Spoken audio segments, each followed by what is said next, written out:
আপুনি ছিংগাপুৰতে আছে? হয় হয় কওকচোন জুবিন গাৰ্গৰ কেছটো আপোনালোকে কি মানে বিভিন্ন ধৰণৰ কথা বতৰা ওলাইছে, একজেক্টলি কি হৈছিল এইটো? জুবিন গাৰ্গৰ মৃত্যুক লৈ এটা ফোন কল আচলতে ভাইৰেল হৈ পৰিছে আৰু সেই ফোন কলটো ছিংগাপুৰৰ পৰা আহিছে আৰু ছিংগাপুৰৰ সেই ব্যক্তিজনে কি কি কথা কৈছে আপোনালোকক ফোন কলটো মই লগাই দিম, এতিয়া শুনিবলৈ পাব। কিন্তু তাৰ আগতে গম পাই লওক যে এই ঘটনাটো দিনৰ প্ৰায় 2টামান বজাতে সংঘটিত হৈছিল আৰু নৰ্থ ইষ্ট ফেষ্টিভেলৰ কাৰণে জুবিন গাৰ্গ তালৈ গৈছিল আৰু প্ৰথমতে পেৰাগ্লাইডিং কৰিছিল বুলি কথাটো ওলাইছিল, কিন্তু তাৰ পিছতে স্কুবা ডাইভিং বুলি গম পোৱা গৈছে। সাগৰৰ তলি চাবলৈ যায়, অক্সিজেন ইত্যাদি পিঠিত থাকে বা তেনেকুৱা ধৰণৰ সাজ পোছাক লৈ। আৰু কাষত যিখন ফটো আপুনি দেখি আছে, দুইখনেই হৈছে জুবিন গাৰ্গৰ। এখন হ'ল শেষৰখন ফটো, যিখনত তেওঁ আঙুলিৰ এনেকে বিউটিফুল এনেধৰণে দেখাই আছে, আৰু ইখন হ'ল তেওঁ যেতিয়া হৃদৰোগত শ্বাসক্ৰিয়া বন্ধ হৈ গ'ল তেতিয়া তেওঁক তলৰ পৰা তুলি অনাৰ এয়া দৃশ্য।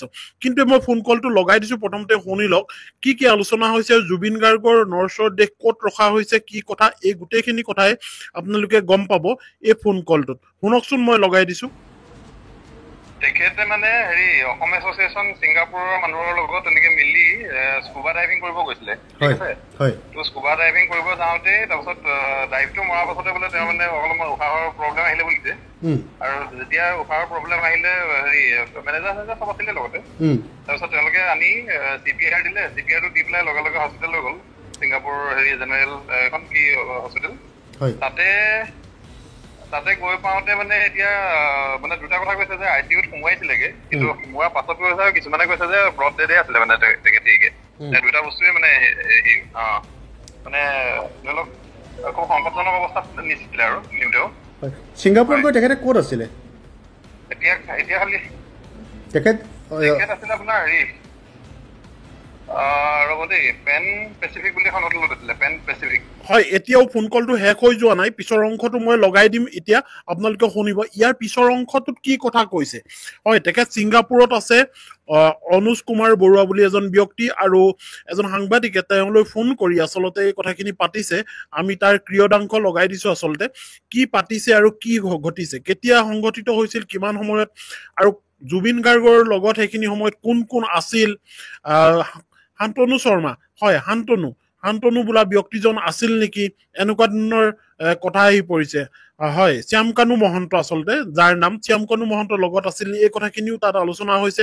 আৰু জুবিন গাৰ্গৰ পষ্টমৰ্টম কেতিয়ালৈ কৰিব, এই কথাখিনিও আলোচনা কৰা হৈছে। গতিকে নৰ্থ ইষ্ট ফেষ্টিভেল অনুষ্ঠানটো তাত অনুষ্ঠিত হৈছিল আৰু জুবিন গাৰ্গৰ অহা কালিলৈ আচলতে প্ৰগ্ৰেম আছিল, এই কথাখিনিও গম পোৱা গৈছে। কিন্তু সেইখিনি সময়তে জুবিন গাৰ্গ আৰু তেওঁৰ যিটো গ্ৰুপ আছিল, এই গ্ৰুপটোক লৈ আচলতে স্কুবা ড্ৰাইভিং কৰিবলৈ গৈছিল আৰু এই ড্ৰাইভিং কৰিবলৈ যাওঁতে এই অঘটনটো ঘটে, যিটো আমি মুঠেই কামনা কৰিব নোৱাৰো। কিন্তু আপোনালোকে ফটোবোৰত দেখিছে যে প্ৰকৃততে কি হৈছে, কেনেকৈ জুবিন গাৰ্গক তুলি অনা হৈছে।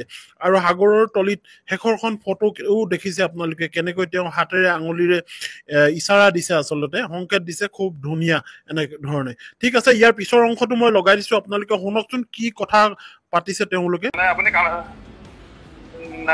কামৰূপ শ্যামকানু মহন্তৰ কথাই কৈছে চাগে, নহয় জানো? হয় হয়, আছিল নেকি তেখেত নাই, তেখেতৰ বিজনেছ মিট এখন চলি আছিলে, আমি তাতে আছিলো। হেল্ল', জুবিনৰ প্ৰগ্ৰেম কেতিয়া আছিলে? আজি জুবিনদাৰ প্ৰগ্ৰেম আছিলে, কাইলৈ আছিলে প্ৰগ্ৰেম। আৰু জুবিন গাৰ্গৰ লগত আৰু কোন কোন গৈছিল? আমি কানুতালৈ যেতিয়া ফোনটো আহিছে তেতিয়া সিদ্ধাৰ্থই কৰিছিলে, সিদ্ধাৰ্থ মানে মেনেজাৰজনে কৰিছিলে, কান্দি মানে তেখেতে ফোন কৰিছে যে কিবা এটা হ'ল বুলি এনেকে। আমিতো মানে অভাৰ হিয়াৰ কৰিছো আৰু মানে এনেকে চাইডৰ পৰা, কাৰণ এখন মিটিং এখন চলি আছিলে তেতিয়া। তাৰপিছত আৰু তেতিয়াই কৈছে যে আমি হস্পিটেল নি আছো, এইবিলাক মানে গম পালো আমি তেনেকে।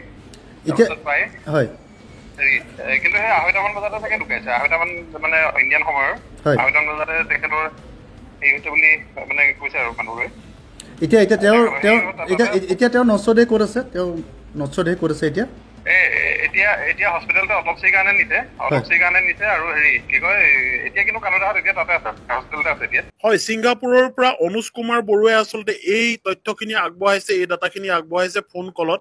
আচলতে আপোনালোকে শুনিলে যে বৰ্তমান সময়ত জুবিন গাৰ্গৰ নৰ্থৰ দেশ ক'ত ৰখা হৈছে আৰু কেনেকৈ ৰখা হৈছে। আচলতে মৰণোত্তৰ পৰীক্ষাৰ কাৰণে এতিয়া ব্যৱস্থা কৰি থকা হৈছে আৰু মৰণোত্তৰ পৰীক্ষা কৰাৰ পিছতহে আচলতে অসমলৈ পঠোৱা হ'ব। কেতিয়ালৈ পঠোৱা হ'ব এইখিনি এতিয়ালৈকে নিশ্চিত হোৱা নাই।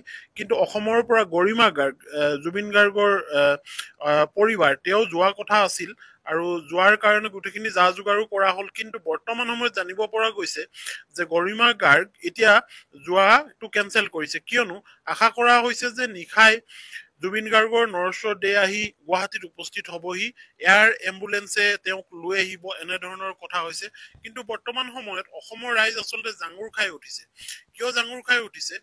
বহু এনেকুৱা ব্যক্তি আছে যিসকলে জুবিন গাৰ্গক ব্যৱহাৰ কৰি তেওঁলোকে ব্যৱসায় কৰে, এনেকেও আচলতে অভিযোগ উঠিছে। আৰু তেনেধৰণৰ দুই এজন মানুহৰ নামো আচলতে উল্লেখ হৈছে আৰু ফোন কলটোত এজনৰ ব্যক্তিৰ নামো সুধিছেও মিডিয়াৰ পৰা। গতিকে এই এছাম ব্যক্তিয়ে জুবিন গাৰ্গক এনেকৈ লৈ ফুৰিছিল নেকি, এনেকেও আচলতে প্ৰশ্ন উঠিছে। আৰু জুবিন গাৰ্গৰ বয়স এতিয়া বৰ্তমান সময়ত হৈছিল 52 years। 52 yearsত তেওঁৰ আচলতে দৈহিকভাৱে তেওঁ যথেষ্ট দুৰ্বল আছিল আৰু সকলো সময়ত তেওঁ সুস্থ হৈ নাথাকে, বিভিন্ন সময়ত তেওঁৰ গা বেয়া হয়। গতিকে তেওঁক ডক্টৰে ৰেষ্ট ল'বলৈ কোৱা হৈছিল আৰু তেনে স্বত্বত তেওঁক যে ছিংগাপুৰলৈ লৈ যোৱা হৈছিল, এইটোত আচলতে ৰাইজে সুখী হ'ব পৰা নাই, অসমৰ ৰাইজে সুখী হ'ব পৰা নাই। কিয়নো জুবিন গাৰ্গ অসমৰ সম্পদ, অসমৰ হাৰ্থথ্ৰব বুলি কোৱা হয়। কিন্তু এই জুবিন গাৰ্গক যে কোনোবাই এনেধৰণে মটিভেট কৰি লৈ গৈছিল, এই কথাখিনি আচলতে ৰাইজে অকণমান বেয়া পাই আছে। আৰু বিশেষকৈ দেখা পোৱা গৈছে যে জুবিন গাৰ্গৰ লগত জেনেৰেলি তেখেতৰ পৰিবাৰ গৰিমা গাৰ্গ আচলতে যায়। কিন্তু এইবাৰ দেখা পোৱা নগ'ল গৰিমা গাৰ্গ আচলতে যোৱাটো। গৰিমা গাৰ্গক আচলতে কিয় নিয়া নহ'ল? হয়তো গৰিমা গাৰ্গে নিজেও নাযাওঁ বুলি ক'ব পাৰে, আমিতো সেইটো গম নাপাওঁ। কিন্তু গৰিমা গাৰ্গ থকা হলে হয়তো এনেকুৱা দুঃসাহসিক এনেকুৱা ধৰণৰ কাম নকৰিলে হয় হয়তো জুবিন গাৰ্গে। এনেকুৱা ধৰণৰ দুঃসাহসিক কাম কৰাৰ কাৰণে আজি যে আমি এই মৰমৰ শিল্পীজনক হেৰুৱাবলগীয়া হ'ল, এইটো সত্য হৈ পৰিছে। গতিকে এনেকুৱা ধৰণৰ দুঃসাহসিক কাম নকৰিলে হয় যদি গৰিমা গাৰ্গ লগত থাকিল হয়। ঠিক আছে দিয়ক, খুব সোনকালে হয়তো জুবিন গাৰ্গৰ নৰেশ্বৰ দে আহি আমাৰ অসমত উপস্থিত হ'ব আৰু অসমৰ কাৰণে বহুত এটা দুখৰ বিষয়।